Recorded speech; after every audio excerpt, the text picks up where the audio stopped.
Hi, this is हर्ष। और इस video में हम लोग डिस्कस करेंगे कि अगर आपको कंप्यूटर साइंस फील्ड में आगे जाना है और आपका इंटरेस्ट कंप्यूटर में है तो आपको टेंथ के बाद क्या लेना चाहिए। आपको मैथ साइंस लेनी चाहिए, आपको कॉमर्स लेना चाहिए या आपको आर्ट्स लेनी चाहिए। और उसके बाद आप जब आप ट्वेल्थ पास कर लोगे तो उसके बाद आपको कौन सी डिग्री करनी है जो, और उन डिग्री के भी कुछ एलिजिबिलिटी क्राइटेरिया होते हैं जिनके बेसिस पे आपको कॉलेजेस में एडमिशन मिलता है। तो इस वीडियो में हम यही सब चीज़ों के बारे में बात करेंगे। तो सबसे पहले तो जैसे कि जब आपका टेंथ का रिजल्ट आता है एग्जाम के बाद, तो एग्जाम कंप्लीट हो जाने के बाद और रिजल्ट आने में कम से कम 2 या 3 महीने का गैप पीरियड होता है। तो इस गैप में बहुत से लोग अलग अलग चीजें करते हैं, कुछ नया सीखते हैं या फिर गेमिंग में आगे बढ़ते हैं, या सब अलग अलग चीजें करते हैं। तो आपको क्या करना है कि इस 2 से 3 मंथ के गैप पीरियड में आपको अपना टाइम वेस्ट नहीं करना। आपको क्या करना है कि कोई भी एक प्रोग्रामिंग लैंग्वेज सीखनी है। तो इससे क्या होगा कि अगर आप प्रोग्रामिंग लैंग्वेज, आप उस 2 से 3 महीने के गैप में बेसिक्स किसी भी प्रोग्रामिंग लैंग्वेज के सीख रहे हैं, तो उससे आपको एक क्लियर, आपको एक वैलिड पॉइंट मिल जाएगा कि आप कंप्यूटर साइंस की फील्ड में आगे जाना चाहते हैं या नहीं जाना चाहते। अ, तो आपको क्या करना है कि इन 2 से 3 महीने के बीच का जो आपका गैप है रिजल्ट आने में टेंथ के, आपको कोई भी एक प्रोग्रामिंग लैंग्वेज के बेसिक सीख लेना है। अब वो बेसिक किसी भी प्रोग्रामिंग लैंग्वेजेस के हो सकते हैं, लाइक जावा, सी, सी प्लस प्लस या फिर पाइथन। अब आपको डिसाइड करना है कि आपको इन सब में से कौन सी लैंग्वेज सबसे पहले पिक करनी है जो आप सीखोगे। मेरा अगर सुझाव आप मांगो तो मैं आपको सजेस्ट करूंगा कि आप सी लैंग्वेज सीखें, क्योंकि सी लैंग्वेज का जो सिंटेक्स है वो इजियर टू लर्न है फॉर बिगनर्स। और मैं यही सोच के चल रहा हूँ कि ये आप पहली लैंग्वेज है जो सीखोगे। तो अगर आप कंप्यूटर साइंस फील्ड में आगे जाना चाहते हैं तो मैं यही सजेस्ट करूंगा कि आप सबसे पहले सी लैंग्वेज सीखें, क्योंकि जो सिंटेक्स होता है, बेसिकली सिंटेक्स का मतलब ये होता है कि एक सेट ऑफ रूल्स होता है जो क्या करते हैं कि स्ट्रक्चर डिफाइन करते हैं कोई भी प्रोग्रामिंग लैंग्वेज का। तो अगर आप सी सीख लोगे तो आपके लिए दूसरी प्रोग्रामिंग लैंग्वेज सीखना भी बहुत आसान होगा। आप दूसरी प्रोग्रामिंग लैंग्वेज बहुत इजीली सीख जाओगे क्योंकि आपको बेसिक सिंटैक्स एक प्रोग्रामिंग लैंग्वेज का पता है जो कि है सी लैंग्वेज। तो आप इस 2 से 3 मंथ के पीरियड में अगर आप सी सीख रहे हैं तो आपको एक क्लियर इमेज बन जाएगी दिमाग में कि प्रोग्रामिंग क्या होती है।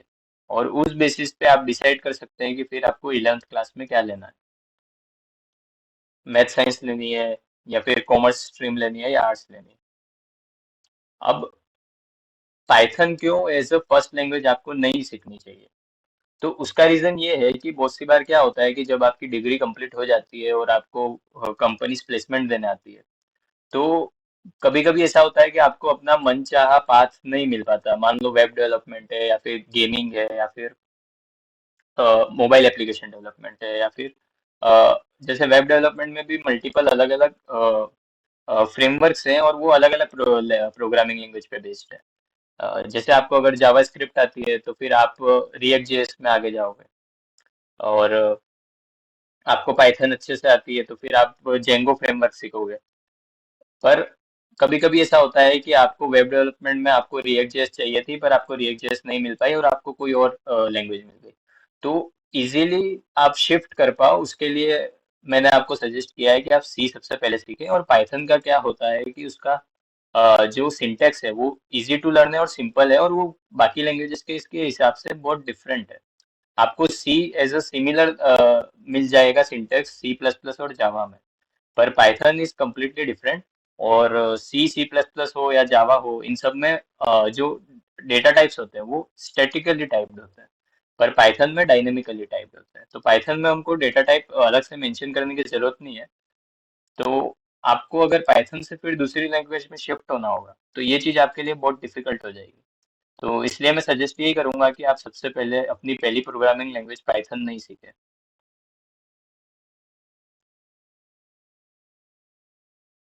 नाउ आपको ये डिसाइड करना है कि आपको 11th 12th में कौन सी स्ट्रीम पिक करनी है टेंथ के रिजल्ट आ जाने के बाद। तो इसमें अब आपको मैं एक मेन चीज ये बता दूं कि mathematics is really important for computer science. क्योंकि अगर आप आगे 11th 12th में अगर मैथ साइंस ले रहे हैं तो बहुत ही अच्छी बात है। पर अगर आप 11th 12th में कॉमर्स फील्ड ले रहे हैं तो कॉमर्स फील्ड में आप मैथ्स नहीं पढ़ोगे, क्योंकि आपका एडिशनल सब्जेक्ट जो आप ले रहे हो वो आप कंप्यूटर लोगे। क्योंकि अगर आप कॉमर्स ले रहे हो तो आपको हिंदी, मैथ्स और कंप्यूटर, ये तीनों ऑप्शन मिलते हैं कि तीनों में से आप कोई एक सब्जेक्ट चूज करो। तो आप मैथ्स नहीं पढ़ पाओगे, और आगे जाके अगर आप कोई डिग्री करते हो तो डिग्री में आपको मैथ्स फिर पढ़नी पड़ेगी, जो आपके लिए ज़्यादा नया होगा। तो आपको थोड़ा एक्स्ट्रा हार्डवर्क करना पड़ेगा जब आप डिग्री कर रहे हो। तो इसलिए मैं बोलूँगा कि अगर आप कंप्यूटर साइंस की फील्ड में आगे जाना चाहते हैं तो उसमें मैथ्स बहुत इम्पोर्टेंट सब्जेक्ट है, तो आप मैथ साइंस लें 11th 12th में। और साथ में अगर आपका सब्जेक्ट मैथ साइंस में कंप्यूटर साइंस भी आप पढ़ोगे, तो कंप्यूटर साइंस में आप बहुत से नए नए कंसेप्ट पढ़ोगे, जैसे नेटवर्किंग हो गया, कंप्यूटर के बेसिक फंडामेंटल्स हो गए कि ऑपरेटिंग सिस्टम क्या होता है, और लेन मैन वैन क्या होता है, अ, और हाउ कंप्यूटर वर्क्स ये पढ़ोगे आप। वेब डेवलपमेंट टेक्नोलॉजीज आप बेसिक पढ़ोगे HTML CSS के। आप डेटाबेस पढ़ सकते हो कोई भी एक, और कोई भी एक प्रोग्रामिंग लैंग्वेज जो आपके कोर्स में होगी आप वो पढ़ोगे। आप डेटाबेस से कनेक्टिविटी पढ़ोगे। तो ये सब चीजें हैं जो आप 11th 12th में पढ़ लोगे तो आपको एक क्लियर और इंडिकेशन मिल जाएगा कि आपको डिग्री अब कंप्यूटर साइंस में करनी है या नहीं करनी है। पर अगर आप 11th 12th में मैथ साइंस नहीं लेते हैं, आपको ऐसा लगता है कि आप कंप्यूटर में तो आगे जाना चाहते हैं पर आपकी साइंस कमजोर है या फिर आपका मैथ्स कमजोर है, तो भी टेंशन की कोई बात नहीं है। आप कॉमर्स लेके या आर्ट्स लेके भी आगे बढ़ सकते हो। अब अगर आपने आर्ट्स ले ली तो आर्ट्स लेने के बाद आपका जो आगे कंप्यूटर साइंस फील्ड में जो रास्ता है वो थोड़ा सा ब्लॉक हो जाता है, क्योंकि बहुत सी जो डिग्रियां हैं तो उनका एक एलिजिबिलिटी क्राइटेरिया होता है।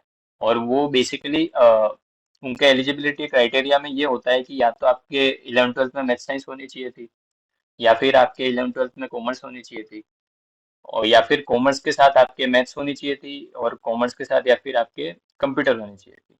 पर आर्ट्स को बहुत कम कॉलेजेस प्रेफर करते हैं, तो आपको उस टाइम कॉलेज ढूंढना मुश्किल हो जाएगा अगर आप आर्ट्स लेते हो।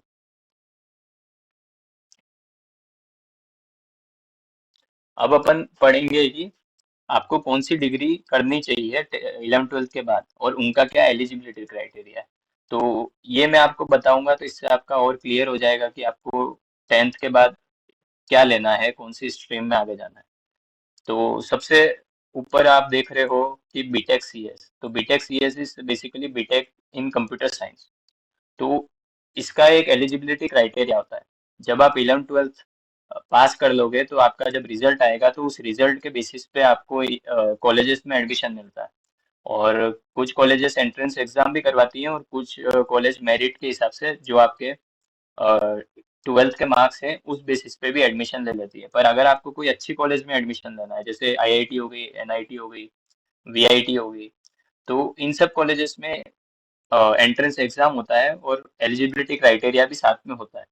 तो आपके मैथ साइंस स्ट्रीम होना बहुत जरूरी है अगर आपको बीटेक करनी है कंप्यूटर साइंस फील्ड में।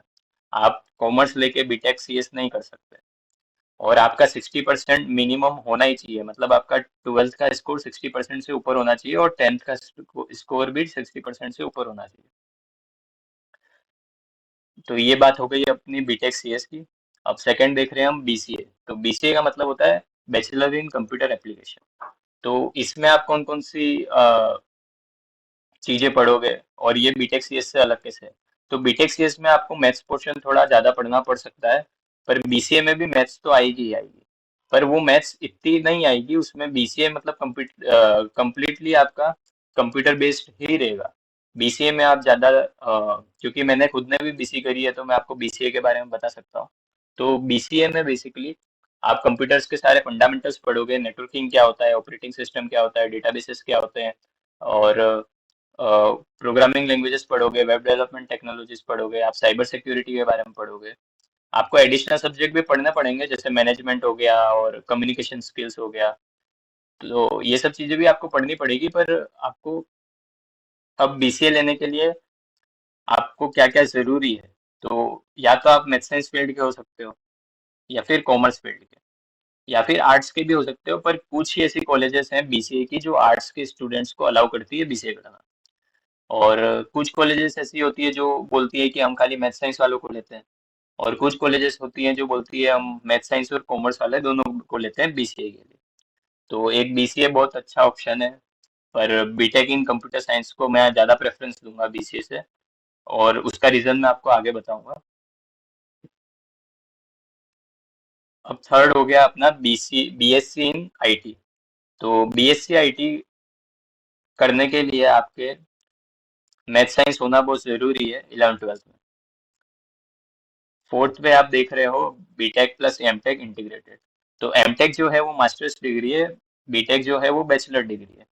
तो इन दोनों को कंबाइन करके एक 5 साल का प्रोग्राम है जिसको हम बोलते हैं बीटेक प्लस एमटेक इंटीग्रेटेड। तो इसमें आपको दो डिग्रियां एक साथ हो जा रही है 5 साल के टाइम पीरियड में। और ये अभी तो इंडिया में बहुत कम कॉलेजेस ने ये कोर्स इंट्रोड्यूस कर रखा है जिसमें आप दोनों डिग्री एक साथ 5 साल में कम्प्लीटली कवर कर सकते हो। क्योंकि अगर आप बीटेक एमटेक अलग अलग करोगे तो आपको ज़्यादा टाइम लगता है। और ये इंटीग्रेटेड कोर्स है, तो इसके कुछ फायदे भी हैं नुकसान भी हैं, ये अपन किसी और वीडियो में डिस्कस करेंगे कभी। और फिफ्थ हो गया, आप बीटेक कोई अगर आपको कंप्यूटर साइंस फील्ड में आगे जाना है तो आपके पास और भी ऑप्शंस होते हैं बीटेक करने के।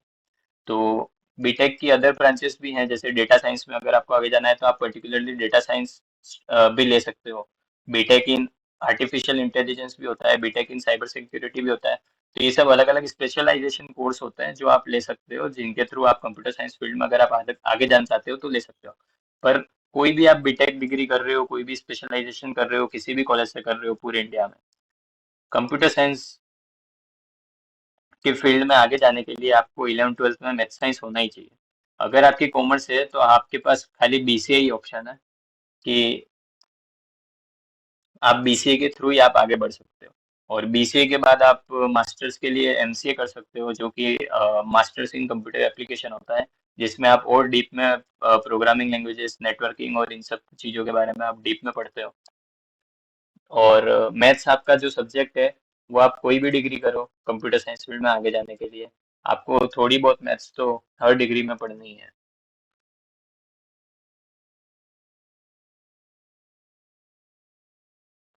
अब बीटेक सीएस जो है वो बेस्ट ऑप्शन क्यों है? तो इंडिया में बेसिकली इंजीनियर्स की डिमांड बहुत ज़्यादा है। और अगर आप बीटेक डिग्री कर रहे हो तो आप एज ए इंजीनियर कहलाए जाओगे। और BTech CS is best option if you want to pursue your career in computer science.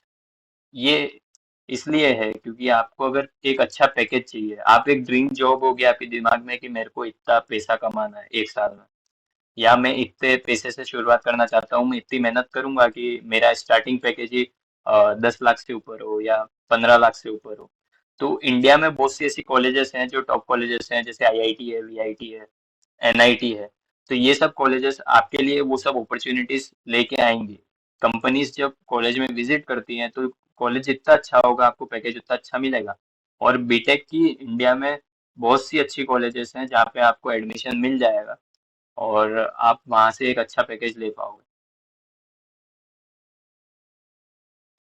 अब ये थोड़ा अपन एडिशनल चीज डिस्कस कर रहे हैं कि आपको जब आप 11th 12th कर रहे हो या फिर आप कोई डिग्री कर रहे हो, जैसे आपने पहली डिग्री बीटेक ले ली, तो आपको क्या आपके सिलेबस के अलावा एक्स्ट्रा पढ़ना चाहिए जिससे आप आपके कंपटीशन से ऊपर आ जाओ। तो इसका आपको एक एडवांटेज ये रहेगा कि जब आपको कंपनियां लेने आएंगी तो आप पहले से ही प्रिपेयर रहोगे और आप बाकी सब लोगों से थोड़ा सा आगे होगे, तो आपके पास एक एडवांटेज रहेगा कि आप सबसे पहले जॉब ले लो। तो आपने 11th 12th में थोड़ी बहुत प्रोग्रामिंग लैंग्वेज सीख ली। अब बीटेक जो फर्स्ट ईयर होता है तो उस फर्स्ट ईयर में आप बेसिकली वही चीजें वापस पढ़ते हो जो आप 11th 12th में पढ़ के आए हो। वही मैथ्स रहेगी बेसिक, वही प्रोग्रामिंग लैंग्वेज जो आप 11th 12th में पढ़ के आ रहे हो वही आपको वापस सीखनी पड़ेगी। तो फर्स्ट ईयर में आपके पास बहुत सारा टाइम होता है। तो इस टाइम को आप अगर वेस्ट नहीं करें, आप पूरा दिन गेमिंग कर रहे हैं कंप्यूटर में बैठ के या फिर बाहर दोस्तों के साथ क्रिकेट क्रिकेट फुटबॉल खेल रहे हैं, तो वो चीजें आप वीकेंड्स पे करो, सैटरडे संडे। बाकी दिन आपको मंडे से फ्राइडे क्या करना है कि कोई भी एक आपको फील्ड पिक कर लेना है।